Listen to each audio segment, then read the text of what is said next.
Clifton Powell's sentence is final, goodbye forever. There are moments in Hollywood that stop everything.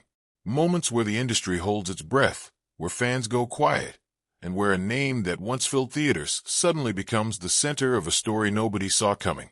This is one of those moments. Clifton Powell, a man who spent more than 3 decades pouring his soul into some of the most memorable characters ever put on film, is now facing a reality that is reshaping everything people thought they knew about him. The sentence is final. The chapter is closed. And whether you loved him, admired him from a distance, or simply recognized his face every time he appeared on screen, what has unfolded in his life demands to be understood fully, honestly, and without looking away. Clifton Powell was never the kind of actor who chased the spotlight. He did not need it, because the spotlight always found him. From the very first time audiences saw him on screen, there was something undeniable about his presence. He had a gravity that pulled you in, a naturalism that made you forget you were watching someone perform. He was the kind of actor other actors studied, the kind directors called when they needed a scene to feel real. And for more than 30 years, he delivered that reality over and over again, in comedies, in dramas, in biopics, in thrillers, in everything Hollywood asked of him. His story begins not in the glamour of Los Angeles, but in the hardened streets of Southeast Washington, D.C., one of the most challenging neighborhoods in the country. Powell grew up in an environment where survival was not a figure of speech, but a daily requirement. He lost his mother when he was only 4 years old, and his father, a man struggling with alcoholism, could not provide the kind of stable foundation a young child needs to feel safe. Powell has spoken about those years with remarkable honesty, describing a childhood surrounded by peers who were swallowed by the streets, pulled into cycles of crime and incarceration that claimed so many young lives in that part of the city. He watched it happen to people he cared about. He understood exactly what that path looked like and where it led. What separated Powell from many of his peers was not luck. It was a fierce, almost stubborn determination to become something different.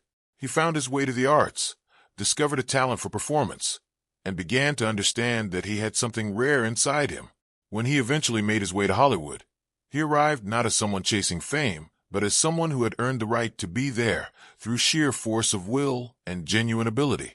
That origin story matters because it shaped every character he ever played and every decision he made once the cameras started rolling.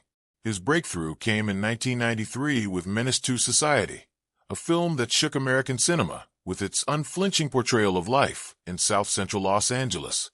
Powell brought a raw, authentic energy to his role that critics and audiences immediately recognized.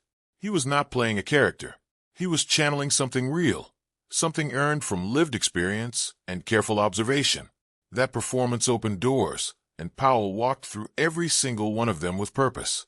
He joined the Friday franchise and became a genuine fan favorite, demonstrating a comedic timing that revealed a completely different dimension of his talent. He could terrify you in one film and have you laughing out loud in the next, and both performances would feel completely true. The range he displayed across those early years was extraordinary.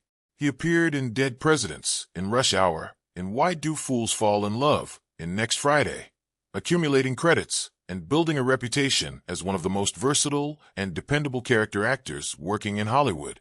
Casting directors knew his name. Directors trusted him.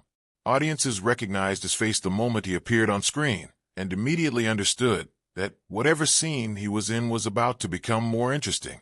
That is a rare gift, and Powell used it consistently across more than 100 film and television credits over the course of his career. The peak of his critical recognition came in 2004 when he appeared in Ray, the biographical film about the legendary Ray Charles, starring Jamie Foxx in one of the most celebrated performances of that decade. Powell played Jeff Brown, the loyal road manager who stood beside Ray Charles through some of the most turbulent moments of the musician's life.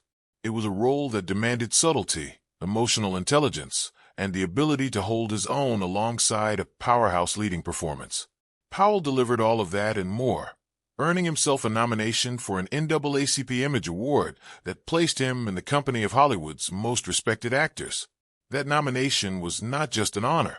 It was confirmation that his contributions to American cinema could not be overlooked or dismissed. But even as his professional life was reaching new heights, Powell's personal world was carrying burdens that the cameras never captured.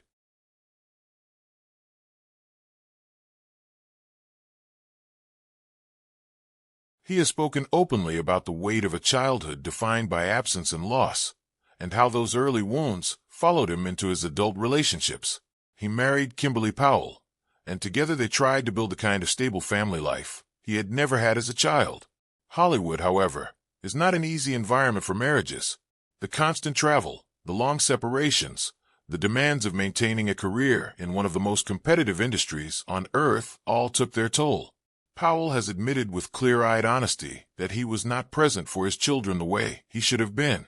He described being away 70% of the time, acknowledging that the financial provision he offered could not substitute for the emotional presence his family needed. The marriage eventually collapsed, and the divorce devastated him in ways that went far beyond the emotional. Powell lost $5 million in the process, a financial blow that stripped away the security he had spent decades building. For a man who had grown up with almost nothing, who had clawed his way to a level of financial stability through years of relentless work, that loss cut extraordinarily deep. He was starting over at a stage of life when starting over should not have been necessary. During this painful period, Powell also confronted other personal struggles that he has since discussed with remarkable candor. He acknowledged falling into patterns of heavy gambling, spending between $30,000 and $50,000 a year at casinos. He spoke about the presence of people in his life who were drawn not to him as a person, but to what he represented: the access, the money, the lifestyle.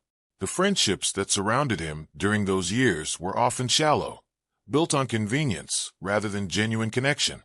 Powell recognized this, but found himself caught in cycles of behavior that were difficult to break even when he could see clearly what they were doing to him. These personal struggles were already creating fractures in his life when the events of 2011 introduced a challenge that would prove to be the most damaging of his career.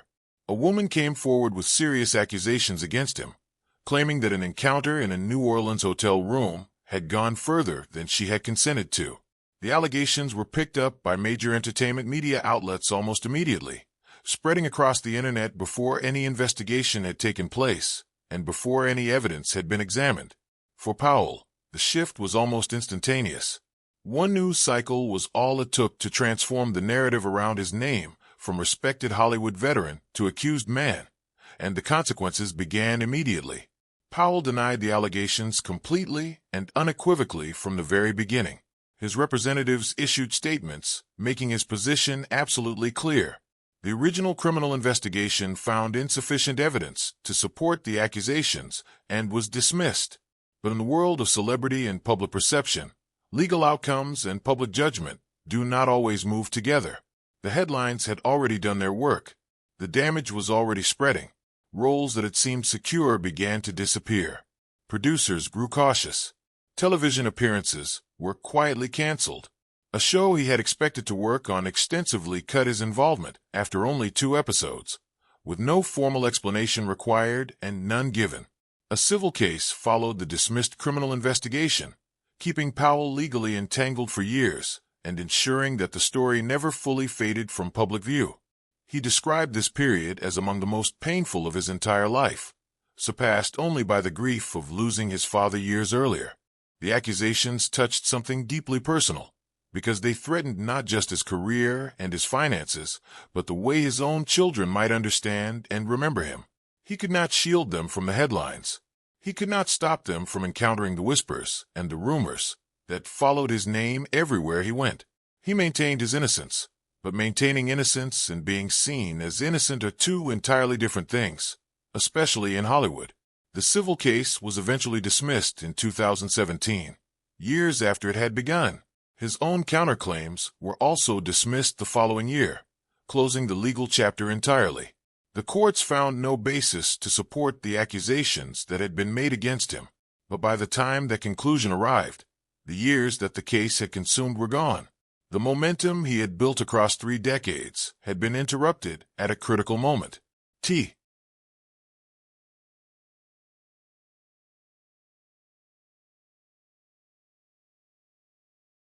People who make decisions in Hollywood had already moved on, and recovering the ground he had lost required a level of energy and opportunity that does not automatically return simply because a legal matter has been resolved.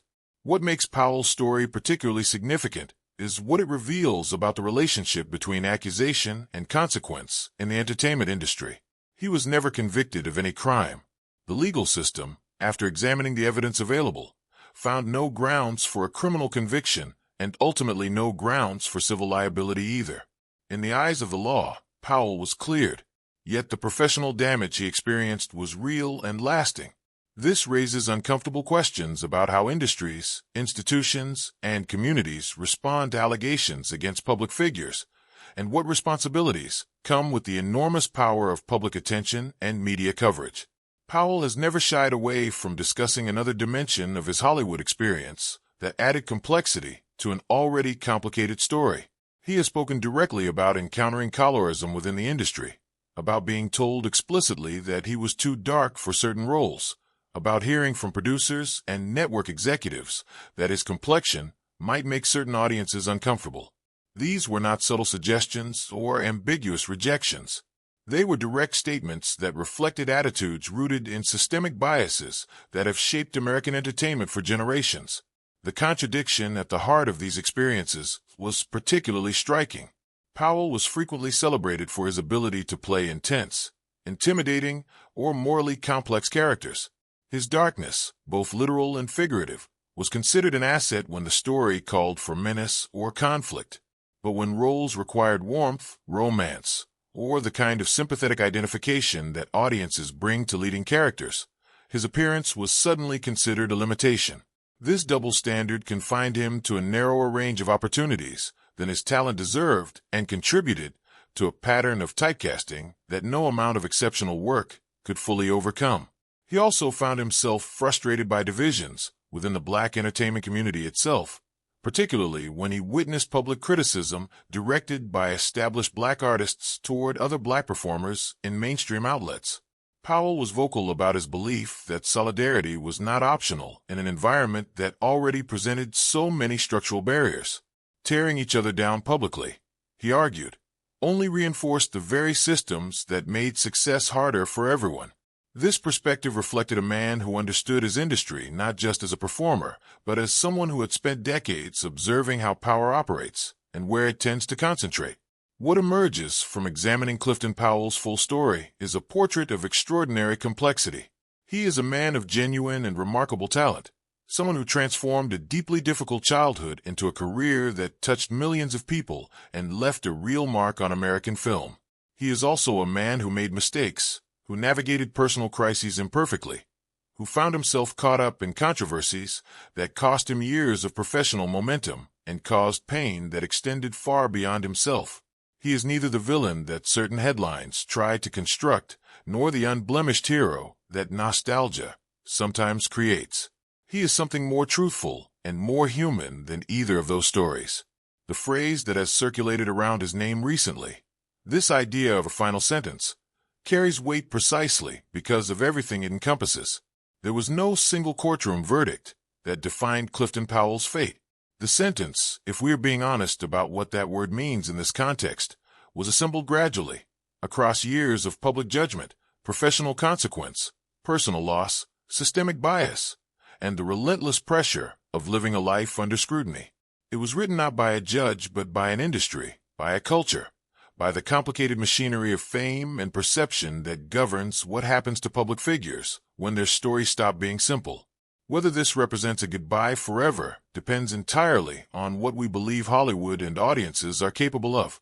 History suggests that careers can survive extraordinary challenges, that talent has a way of reasserting itself when given any room to breathe, and that audiences sometimes demonstrate a capacity for nuance that the industry underestimates. Powell's talent was never in question. His performances across those 100-plus credits represent a body of work that does not disappear simply because the circumstances around it became complicated. The work remains. The characters remain. The moments he created on screen continue to exist for everyone who experienced them. What is also true is that the entertainment industry has a short memory for some things and an impossibly long memory for others, and navigating that inconsistency is something no performer can do alone. Powell's story is ultimately a reflection of larger truths about how Hollywood operates, about what it rewards and what it punishes, about who gets second chances and who is quietly set aside. Understanding those truths honestly, without flinching, is the only way to engage with what his story actually means. Clifton Powell built something real from almost nothing. He carried wounds from childhood into an industry that rarely stops to ask about the wounds its performers carry. He made films that mattered, gave performances that deserved recognition, and fought battles both in courtrooms and in casting offices that most audiences never saw. Whatever comes next for him, and whatever final judgment history eventually assigns to his legacy, the full truth of his story is more complicated, more human, and more worthy of serious consideration than any single headline has ever managed to capture. That much, at least, is certain.